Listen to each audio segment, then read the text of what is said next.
meriah lah macam tahun-tahun kemarin lah. Tapi tahun ni saya rasa lebih meriah lagi. Minta yang ini beri kita lebih, kan? Lebih baik daripada yang sudah lah.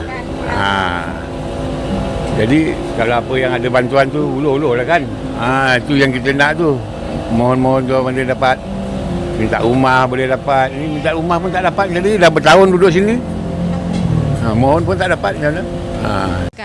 Sekarang ni dekat Cembung sangat meriah dengan gelombang biru dengan merah, tapi dia orang bersaing secara sehat lah. Saya tengok tak ada gaduh-gaduh, okey je. Saya nak tengok gelombang biru lah.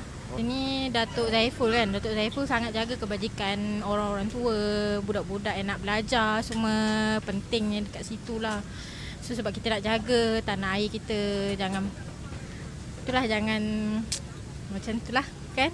Tolonglah pergi mengundi sebab banyak sangat sekarang ni kan, kita tahu kan ada kemelesetan ekonomi semua. So kita je lah harapan satu undi tu bermakna untuk kita semua, okey? Tengoklah tu dia cakap lah kan, servis PM juga. Kita asal sini undi situ. Istimewa. Tengoklah, kita cakap lah bang. Siapa-siapa pun saya sokong. Saya tak pasti lah sebab parti ni saya kurang sikit. Tapi nak lagi kuat pun kita undi biru lah.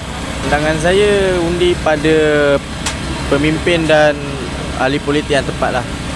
Bagi untuk pimpinan negara kita. Moga penambahbaikan ni lebih maju jaya lah. Itu je saya mampu cakap.